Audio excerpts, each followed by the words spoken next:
Hello friends, myself Neeraj Patel. આ video લેક્ચરમાં આપણે ફરી એક વખત જીએસઆરટીસીમાં જે હેલ્પરની ભરતી આવી છે તેમાં પૂછાઈ શકે તેવા કેટલાક અગત્યના એમસીક્યુ વિશે ચર્ચા કરીશું. આ અગાઉ પણ મેં આ ભરતીને લગતા કેટલાક વિડીયોઝ બનાવેલા છે, જેની લિંક મેં અહીં નીચે ડિસ્ક્રિપ્શનમાં મૂકેલી છે. તો એ બધા જ વિડીયો તમે ખાસ જોજો, જેથી કરીને તમે આ હેલ્પરની ભરતીમાં મેક્સિમમ માર્ક્સ લાવી શકો. તેમજ મારા આ બધા વિડીયોને લાઇક કરજો, શેર કરજો અને મારી ચેનલને સબસ્ક્રાઇબ કરજો. તો આ વિડિયો લેક્ચરમાં આપણે ડીઝલ એન્જિન કમ્પોનન્ટને લગતા કેટલાક ખૂબ અગત્યના એમસીક્યુ વિશે ચર્ચા કરીશું. તો પહેલો પ્રશ્ન છે, સિલિન્ડર બ્લોકને શેમાંથી બનાવવામાં આવે છે? એટલે કે સિલિન્ડર બ્લોકને કયા મટીરિયલમાંથી બનાવવામાં આવે છે? જેનો જવાબ છે કાસ્ટ આયર્ન. ત્યાર પછીનો પ્રશ્ન છે, આકૃતિમાં એક્સ તરીકે ચિહ્નિત થયેલ ભાગનું નામ શું છે? તો અહીં આકૃતિમાં એન્જિન એસેમ્બલીનું એક ડ્રોઈંગ આપેલું છે, જેમાં અહીં જે એક્સ ભાગ બતાવેલો છે તેનું નામ છે વાલ્વ ડોર કવર. અને આ ફોટોગ્રાફ છે તે ઓરિજિનલ વાલ્વ ડોર કવરનો ફોટોગ્રાફ છે. ત્યાર પછીનો પ્રશ્ન છે, આકૃતિમાં એક્સ તરીકે ચિહ્નિત થયેલા ભાગનું નામ શું છે? તો અગેન આ એન્જિન એસેમ્બલીની એક આકૃતિ આપેલી છે, જેમાં અહીં જે એક્સ ભાગ બતાવેલો છે તેનું નામ છે સિલિન્ડર હેડ. અને અહીં સ્ક્રીન પર ઓરિજિનલ સિલિન્ડર હેડનો ફોટોગ્રાફ દર્શાવેલો છે. ત્યાર પછીનો પ્રશ્ન છે, આકૃતિમાં દર્શાવેલ ડાયાગ્રામનું નામ શું છે? તો અહીં આકૃતિમાં જે ડાયાગ્રામ દર્શાવેલો છે તેનું નામ છે વાલ્વ ટાઇમિંગ ડાયાગ્રામ. તો આ ડાયાગ્રામ દ્વારા એન્જિનનો ઇનલેટ વાલ્વ અને આઉટલેટ વાલ્વ કેટલી ડિગ્રી પછી ખુલશે અને કેટલી ડિગ્રી પછી બંધ થશે તે જાણી શકાય છે. ત્યાર પછીનો પ્રશ્ન છે, આકૃતિમાં એક્સ તરીકે ચિહ્નિત થયેલ ભાગનું નામ શું છે? તો અહીં આકૃતિમાં જે એક્સ ભાગ દર્શાવેલો છે તેનું નામ છે ક્રેન્ક આર્મ. ત્યાર પછીનો પ્રશ્ન છે, આકૃતિમાં એક્સ તરીકે ચિહ્નિત થયેલ ભાગનું નામ શું છે? તો આ આકૃતિમાં પિસ્ટન અને કનેક્ટિંગ રોડની એસેમ્બલી કઈ રીતે થશે તે દર્શાવેલું છે, અને તેમાં આ જે એક્સ ભાગ છે તેનું નામ છે ગજન પિન. તો આ ગજન પિન દ્વારા કનેક્ટિંગ રોડનો આ જે નાનો એન્ડ છે તેને પિસ્ટન સાથે જોડી શકાય છે. ત્યાર પછીનો પ્રશ્ન છે, પિસ્ટન પિન કયા મટીરિયલની બનેલી હોય છે? જેનો જવાબ છે નિકલ ક્રોમિયમ સ્ટીલ. આકૃતિમાં એક્સ તરીકે ચિહ્નિત થયેલ ભાગનું નામ શું છે? તો અહીં આકૃતિમાં આ પાર્ટ છે તે ક્રેન્ક શાફ્ટ છે, અને તેની સાથે અહીં એક્સ માર્ક કરેલો પાર્ટ જોડાઈ રહ્યો છે, અને આ એક્સ માર્ક કરેલા પાર્ટનું નામ છે ફ્લાય વ્હીલ. ત્યાર પછીનો પ્રશ્ન છે, આકૃતિમાં દર્શાવેલ બેરિંગનું નામ શું છે? તો અહીં આકૃતિમાં એક બેરિંગનો કટ સેક્શન દર્શાવેલો છે, જેનું નામ છે બોલ બેરિંગ. તો આ ફોટોગ્રાફ બોલ બેરિંગનો છે, અને આ ફોટોગ્રાફ બોલ બેરિંગના કટ સેક્શનનો છે, જેમાં તમને અહીં આ બે બોલ દેખાઈ રહ્યા છે. તો આ આકૃતિમાં પણ અહીં જે બે સર્કલ દેખાય છે તે બોલ બેરિંગના બે બોલ છે. ત્યાર પછીનો પ્રશ્ન છે, આકૃતિમાં દર્શાવેલ બેરિંગનું નામ શું છે? તો આ આકૃતિમાં જે બેરિંગ દર્શાવેલું છે તેનું નામ છે ટેપર રોલર બેરિંગ. અહીં ટેપેટ શબ્દ આપેલો છે, જે ખરેખર ખોટો શબ્દ છે. અહીં ટેપેટને બદલે ટેપર સાચો શબ્દ છે. તો આકૃતિમાં દર્શાવેલ બેરિંગનું નામ છે ટેપર રોલર બેરિંગ, અને આ ફોટોગ્રાફમાં ટેપર રોલર બેરિંગ દર્શાવેલું છે. તો આ ફોટોગ્રાફમાં તમે જોઈ શકો છો કે આ બેરિંગની અંદર ત્રાંસા રોલર લગાડેલા છે, એટલા માટે આ બેરિંગનું નામ છે ટેપર રોલર બેરિંગ. અને આ આકૃતિમાં જે આ બે ત્રાંસા પાર્ટ દેખાઈ રહ્યા છે તે રોલર છે, અને એટલા માટે આ બેરિંગનું નામ છે ટેપર રોલર બેરિંગ. ત્યાર પછીનો પ્રશ્ન છે, પિસ્ટન બોસના નીચેના ભાગને શું કહે છે? જેનો જવાબ છે પિસ્ટન સ્કર્ટ. તો આ આકૃતિમાં આ જે ઉપરનો પાર્ટ છે તે પિસ્ટન છે, જેમાં આ સૌથી ઉપરનો પાર્ટ છે તે પિસ્ટન હેડ અથવા તો પિસ્ટન બોસ કહે છે, અને તેની નીચેના ભાગને એટલે કે પિસ્ટનના સૌથી નીચેના ભાગને પિસ્ટન સ્કર્ટ કહે છે, જે અહીં ફોટોગ્રાફમાં દર્શાવેલું છે. ત્યાર પછીનો પ્રશ્ન છે, ક્રેન્ક પિન સાથે પિસ્ટનનો કયો ભાગ જોડવામાં આવે છે? જેનો જવાબ છે કનેક્ટિંગ રોડ. તો અહીં આ ફોટોગ્રાફમાં આ જે સેન્ટરનો પાર્ટ છે તે ક્રેન્ક શાફ્ટ છે, જેની સાથે ક્રેન્કનો એક છેડો જોડાયેલો હોય છે, અને ક્રેન્કનો બીજો છેડો ક્રેન્ક પિન દ્વારા કનેક્ટિંગ રોડ સાથે જોડાયેલો છે, અને કનેક્ટિંગ રોડનો બીજો એન્ડ છે તેની સાથે પિસ્ટન જોડાયેલો હોય છે. એટલા માટે ક્રેન્ક પિન સાથે જે પાર્ટ જોડાયેલો હોય છે તેને કનેક્ટિંગ રોડ કહે છે. ત્યાર પછીનો પ્રશ્ન છે, આકૃતિમાં એક્સ તરીકે ચિહ્નિત થયેલ ભાગનું નામ શું છે? તો આ આકૃતિમાં જે એક્સ પાર્ટ દર્શાવેલો છે તેનું નામ છે ક્રેન્ક શાફ્ટ પુલી. ત્યાર પછીનો પ્રશ્ન છે, ક્રેન્ક શાફ્ટની પુલીને દૂર કરવા માટે કયા સાધનનો ઉપયોગ થાય છે? જેનું નામ છે પુલર. ત્યાર પછીનો પ્રશ્ન છે, ઇનલેટ વાલ્વને કયા મટીરિયલમાંથી બનાવવામાં આવે છે? જેનો જવાબ છે નિકલ સ્ટીલ અલોય. તો અહીં અલોયનો અર્થ થાય છે મિશ્ર ધાતુ. તો ઇનલેટ વાલ્વને નિકલ સ્ટીલની મિશ્ર ધાતુમાંથી બનાવવામાં આવે છે.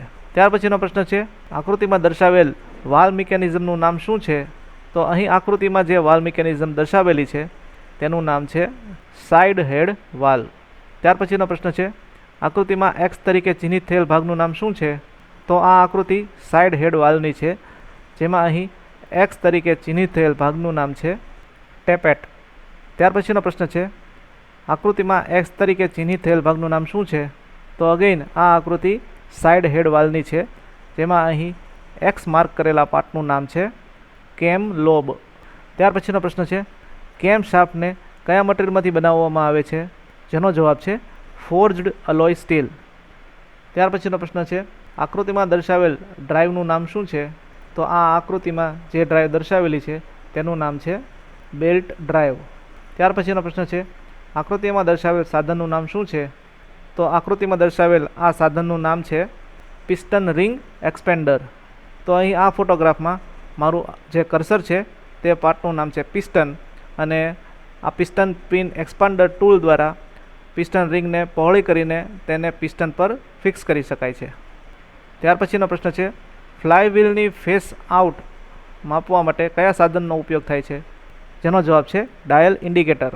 તો આ આકૃતિમાં મારું જે કર્સર છે તે ફ્લાય વ્હીલ છે, અને તેની ફેસ કેટલી આઉટ ફરે છે તે ચેક કરવા માટે આ રીતે ડાયલ ઇન્ડિકેટરનો ઉપયોગ થાય છે. તો આ ડાયલ ઇન્ડિકેટર વડે ફ્લાય વ્હીલ જ્યારે ફરતું હોય છે ત્યારે તેની ફેસ કેટલી આઉટ ફરે છે તેનું મેઝરમેન્ટ જાણી શકાય છે. ત્યાર પછીનો પ્રશ્ન છે, આકૃતિમાં દર્શાવેલ સાધનનું નામ શું છે? તો આકૃતિમાં આ જે સાધન દર્શાવેલું છે તેનું નામ છે સ્કેલ ટાઈપ ટોર્ક રેન્ચ. તો અહીં આ ફોટોગ્રાફમાં actual scale type torque wrench દર્શાવેલી છે, અને આ ટોર્ક રેન્ચ દ્વારા આપણે ટોર્કને સેટ કરી શકીએ છીએ, અને તે સેટ કરેલી ટોર્કની વેલ્યુએ આ ટોર્ક રેન્ચ સ્લીપ થઈ જશે, એટલે કે તે ટોર્ક કરતાં વધારે પ્રેશરે આપણે બોલ્ટને ટાઈટ કરી શકીશું નહીં. ત્યાર પછીનો પ્રશ્ન છે, આકૃતિમાં દર્શાવેલ સાધનનું નામ શું છે? તો અહીં આકૃતિમાં આ જે પાર્ટ દર્શાવેલો છે તેનું નામ છે પિસ્ટન રિંગ કમ્પ્રેસર. તો અહીં ફોટોગ્રાફમાં ઓરિજિનલ પિસ્ટન રિંગ કમ્પ્રેસર દર્શાવેલું છે, જેના દ્વારા પિસ્ટનની રિંગને આપણે દબાવી શકીએ છીએ, અને ત્યારબાદ પિસ્ટનને સિલિન્ડરની અંદર સરળતાથી ફિટ કરી શકીએ છીએ. ત્યાર પછીનો પ્રશ્ન છે, સિલિન્ડરના લીકેજ ચકાસવા માટે કયા સાધનનો ઉપયોગ થાય છે? જેનો જવાબ છે વેક્યુમ ગેજ.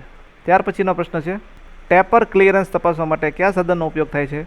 જેનો જવાબ છે ફિલર ગેજ. ત્યાર પછીનો પ્રશ્ન છે, પિસ્ટનના વ્યાસને માપવાના સાધનને શું કહે છે? જેનો જવાબ છે આઉટસાઇડ માઇક્રોમીટર. તો આ ફોટોગ્રાફમાં ઓરિજિનલ આઉટસાઇડ માઇક્રોમીટર દર્શાવેલું છે, જેના વડે આપણે પિસ્ટનના વ્યાસને માપી શકીએ છીએ. ત્યાર પછીનો પ્રશ્ન છે, ક્રેન્કશાફ્ટના મુખ્ય જર્નલના વ્યાસને માપવા માટે કયા સાધનનો ઉપયોગ થાય છે? જેનો જવાબ છે આઉટસાઇડ માઇક્રોમીટર. ત્યાર પછીનો પ્રશ્ન છે, પિસ્ટન પિન દ્વારા પિસ્ટન સાથે શેનું જોડાણ થયેલું હોય છે? જેનો જવાબ છે કનેક્ટિંગ રોડ. ત્યાર પછીનો પ્રશ્ન છે, પિસ્ટન અને કનેક્ટિંગ રોડ કોના દ્વારા જોડાયેલા હોય છે? જેનો જવાબ છે ગજન પિન. તો મિત્રો, અહીં તમારે એક યાદ રાખવું પડશે કે પિસ્ટન પિન અને ગજન પિન બંને એક જ પાર્ટનું નામ છે. તો અહીં આકૃતિમાં જે એક્સ માર્ક કરેલો પાર્ટ છે તેનું નામ છે પિસ્ટન પિન, અથવા તો તેને ગજન પિન પણ કહે છે, જેના દ્વારા કનેક્ટિંગ રોડને પિસ્ટન સાથે ફિક્સ કરી શકાય છે. ત્યાર પછીનો પ્રશ્ન છે, પિસ્ટનમાં કોના દ્વારા ક્રેન્કશાફ્ટમાં ઉર્જા સ્થાનાંતરિત થાય છે? જેનો જવાબ છે કનેક્ટિંગ રોડ. ત્યારબાદ રેસિપ્રોકેટિંગ મોશનને રોટરી મોશનમાં ફેરવવાનું કાર્ય કોણ કરે છે? જેનો જવાબ છે કનેક્ટિંગ રોડ. ત્યારબાદ ક્રેન્કશાફ્ટ પર કયું હાર્ડનિંગ કરવામાં આવે છે? જેનો જવાબ છે ઇન્ડક્શન હાર્ડનિંગ. તો આ ફોટોગ્રાફમાં તમે જોઈ શકો છો કે ક્રેન્કશાફ્ટને ઇન્ડક્શન હાર્ડનિંગ મેથડ દ્વારા હીટ આપીને હાર્ડ કરવામાં આવી રહી છે. ત્યાર પછીનો પ્રશ્ન છે, રોલર બેરિંગ દ્વારા કયા લોડ લેવામાં આવે છે? જેનો જવાબ છે રેડિયલ અને એક્સિયલ બંને. તો આ ફોટોગ્રાફમાં ટેપર રોલર બેરિંગ દર્શાવેલું છે, જેમાં તમે જોઈ શકો છો કે તે બેરિંગ પર આ રીતે એક્સિયલ અને રેડિયલ બંને લોડ લાગી રહ્યો છે. ત્યાર પછીનો પ્રશ્ન છે, ટેપર રોલર બેરિંગ દ્વારા કયા લોડ લેવામાં આવે છે? તો અગેઇન આપણે આકૃતિમાં જોયું તે પ્રમાણે રેડિયલ અને અક્ષીય લોડ બંને. ત્યાર પછીનો પ્રશ્ન છે, ભારે વાહનોના ડિફરન્શિયલ અને વ્હીલમાં કયા બેરિંગનો ઉપયોગ થાય છે? જેનો જવાબ છે ટેપર રોલર બેરિંગ. કારણ કે ભારે વાહનોના ડિફરન્શિયલ વ્હીલમાં રેડિયલ અને એક્સિયલ બંને લોડ લાગતા હોય છે, એટલા માટે ભારે વાહનોના ડિફરન્શિયલ અને વ્હીલમાં ટેપર રોલર બેરિંગનો ઉપયોગ થાય છે. ત્યારબાદ ફ્લાયવ્હીલ અને વોટર પંપમાં કઈ બેરિંગનો ઉપયોગ થાય છે? જેનો જવાબ છે રોલર બેરિંગ. ત્યારબાદ ગિયરબોક્સમાં કઈ બેરિંગનો ઉપયોગ થાય છે? જેનો જવાબ છે બોલ બેરિંગ. ત્યારબાદ બુશ બેરિંગ કઈ જગ્યાએ વધુ પસંદ કરવામાં આવે છે? જેનો જવાબ છે કનેક્ટિંગ રોડ્સમાં. તો અહીં આ ફોટોગ્રાફમાં બુશ બેરિંગ દર્શાવેલા છે અને આ ફોટોગ્રાફમાં તમે જોઈ શકો છો કે અહીં આ બુશ બેરિંગને કનેક્ટિંગ રોડના નાના એન્ડની અંદર ફિક્સ કરવામાં આવે છે. એટલે આપણે કહી શકીએ કે બુશ બેરિંગનો ઉપયોગ કનેક્ટિંગ રોડમાં કરવામાં આવે છે. ત્યારબાદ પિસ્ટનમાં ડબલ નોકનું કારણ શું હોય છે? જેનો જવાબ છે પિસ્ટન પિન અને બોસ વોર્ન આઉટ. અહીં વોર માઉન્ટ લખેલું છે, પરંતુ સાચો શબ્દ છે વોર્ન આઉટ અને તેનો અર્થ થાય છે ઘસારો. ત્યારબાદ કનેક્ટિંગ રોડના બિગ એન્ડમાં કયું બેરિંગ વપરાય છે? જેનો જવાબ છે શેલ બેરિંગ. તો આ ફોટોગ્રાફમાં તમે જોઈ શકો છો કે આ નીચેનો ભાગ છે તે કનેક્ટિંગ રોડનો બિગ એન્ડ પાર્ટ છે, જેની અંદર આ ફોટોમાં દર્શાવ્યા પ્રમાણે આ રીતે શેલ બેરિંગનો ઉપયોગ કરવામાં આવે છે અને શેલ બેરિંગમાં બેરિંગના 2 કટકા લગાવેલા હોય છે. ત્યાર પછીનો પ્રશ્ન છે પિસ્ટનમાં કમ્પ્રેશન રિંગ ક્યાં ફિટ કરવામાં આવે છે? જેનો જવાબ છે પિસ્ટનમાં ઓઇલ રિંગની ઉપર. તો આ ફોટોગ્રાફમાં તમે જોઈ શકો છો કે અહીં આ જે ઓઇલ રિંગ છે તેની ઉપર કમ્પ્રેશન રિંગ લગાવેલી છે. ત્યાર પછીનો પ્રશ્ન છે ફ્લાયવ્હીલને દૂર કરવાની પદ્ધતિમાં પહેલું પગલું કયું છે? જેનો જવાબ છે અનલોક પ્લેટ ઓર વાયર. ત્યારબાદ ફ્લાયવ્હીલને એન્જિનમાં ક્યાં ફિટ કરવામાં આવે છે? જેનો જવાબ છે ક્રેન્ક શાફ્ટ પર. તો અહીં આકૃતિમાં આ ક્રેન્ક શાફ્ટ દર્શાવેલી છે, જેની સાથે આ રીતે ફ્લાયવ્હીલ લગાવવામાં આવે છે. ત્યાર પછીનો પ્રશ્ન છે કયો વાલ એક જ દિશામાં પ્રવાહને વહેવા દે છે? જેનો જવાબ છે રીડ વાલ. તો આ ફોટોગ્રાફમાં રીડ વાલ દર્શાવેલો છે, જેમાં તમે જોઈ શકો છો કે અહીં એરો જે રીતે દર્શાવેલા છે તે જ દિશામાં પ્રવાહ વહી શકે છે. ત્યાર પછીનો પ્રશ્ન છે ટીડીસી પહેલાં વાલ ખુલે છે તેના સંદર્ભમાં કયો શબ્દ વપરાય છે? જેનો જવાબ છે લીડ. તો અહીં લીડનો અર્થ થાય છે આગળ. તો અહીં ટીડીસી એટલે કે ટોપ ડેડ સેન્ટર પહેલાં જો વાલ ખુલી જાય તો તેને લીડ કહે છે. ત્યાર પછીનો પ્રશ્ન છે બીડીસી પછી વાલ ખુલે તેના સંદર્ભમાં કયો શબ્દ વપરાય છે? જેનો જવાબ છે લેગ. તો અહીં લેગનો અર્થ થાય છે પાછળ. તો બીડીસી એટલે કે બોટમ ડેડ સેન્ટર પછી જો વાલ ખુલે તો તેને લેગ કહે છે. ત્યારબાદ જ્યારે વાલની બંને પોઝિશન ખુલ્લી હોય તે સંદર્ભ માટે કયો શબ્દ વપરાય છે? જેનો જવાબ છે ઓવરલેપ. તો જ્યારે એન્જિનની અંદર ઇનલેટ અને આઉટલેટ બંને વાલ એકસાથે ખુલ્લા હોય છે તે કન્ડિશનને ઓવરલેપ કહે છે. ત્યારબાદ રોટરીનું રેસિપ્રોકેટિંગ ગતિમાં રૂપાંતરિત કરવા માટે શેનો ઉપયોગ થાય છે? જેનો જવાબ છે કેમ શાફ્ટ. તો અહીં જે એનિમેશન દર્શાવેલું છે તેમાં મારું કર્સર છે તે કેમ શાફ્ટ છે અને આ જે 2 ફરતા પાર્ટ છે તે કેમ છે, જેના દ્વારા અહીં આ નીચેના બંને વાલ છે તે ઉપર નીચે થઈ રહ્યા છે. એટલે કે કેમ શાફ્ટ દ્વારા આપણે આ જે રોટરી મોશન છે તેને રેસિપ્રોકેટિંગ ગતિમાં રૂપાંતરિત કરી શકીએ છીએ. ત્યાર પછીનો પ્રશ્ન છે કેમ શાફ્ટનો ડ્રાઈવ સ્ત્રોત કયો છે? જેનો જવાબ છે ક્રેન્ક શાફ્ટ. અહીં જવાબમાં કેમ લખેલું છે, પરંતુ સાચો શબ્દ છે ક્રેન્ક. તો આ પ્રશ્નનો સાચો જવાબ છે ક્રેન્ક શાફ્ટ. ત્યારબાદ કેમ શાફ્ટ અને ક્રેન્ક શાફ્ટનો સ્પીડ રેશિયો કેટલો હોય છે? જેનો જવાબ છે અડધો. ત્યારબાદ વાલને દૂર કરવા માટે કયા સાધનનો ઉપયોગ થાય છે? જેનો જવાબ છે વાલ સ્પ્રિંગ લિફ્ટર. તો અહીં ફોટોગ્રાફમાં જે ટૂલ દર્શાવેલું છે તેનું નામ છે વાલ સ્પ્રિંગ લિફ્ટર. ત્યારબાદ બોરની ઓવાલિટી શું છે? જેનો જવાબ છે થ્રસ્ટથી નોન થ્રસ્ટ સાઇડના સિલિન્ડરમાં ડાયામીટરનો તફાવત. તો અહીં આ ફોટોગ્રાફમાં 4 સિલિન્ડર બોર દર્શાવેલા છે. તો આ સિલિન્ડરમાં જ્યારે જે પાર્ટમાં થ્રસ્ટ એટલે કે લોડ લાગતો હોય છે તે પાર્ટની જે રાઉન્ડનેસ હોય છે તેમાં થોડો ફેરફાર થાય છે. તો આ ફોટોગ્રાફમાં તમે જોઈ શકો છો કે જે આ આડી લાઇન છે તે લાઇન થ્રસ્ટ એક્સિસ દર્શાવે છે. એટલે કે આ ડાયરેક્શનમાં સિલિન્ડરમાં થ્રસ્ટ લાગે છે, એટલે એ ડાયરેક્શનમાં જે સિલિન્ડરનો ડાયામીટર છે તે થોડો મોટો બની જાય છે, જેથી કરીને સિલિન્ડરમાં ઓવાલિટી ક્રિએટ થાય છે. તો સિલિન્ડરના એ મોટા વ્યાસ અને નાના વ્યાસના તફાવતને ઓવાલિટી કહે છે. ત્યારબાદ કયા ગેજનો ઉપયોગ સિલિન્ડર બોર ઘસારો માપવા માટે થાય છે? જેનો જવાબ છે ડાયલ ગેજ.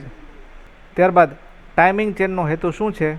તો ટાઇમિંગ ચેનનો ઉપયોગ ક્રેન્ક અને કેમ શાફ્ટને ગિયર સાથે કનેક્ટ કરવા માટે થાય છે. અને છેલ્લો પ્રશ્ન છે, ફ્લાયવ્હીલ ટાઇમિંગ માર્કનો હેતુ શું હોય છે? જેનો જવાબ છે એન્જિન સમય સેટ કરવા માટે. તો આ રીતે આ વિડીયો લેક્ચરમાં આપણે ડીઝલ એન્જિન કમ્પોનન્ટને લગતા ટોટલ 58 MCQ સોલ્વ કર્યા. તો હું આશા રાખું છું કે આ વિડીયો લેક્ચર આવનારી જીએસઆરટીસીની હેલ્પરની ભરતી માટે તમને ખૂબ જ ઉપયોગી નીવડશે. તો મારા આ વિડીયોને લાઇક કરજો, શેર કરજો અને મારી ચેનલને સબસ્ક્રાઈબ કરજો. Thank you very much.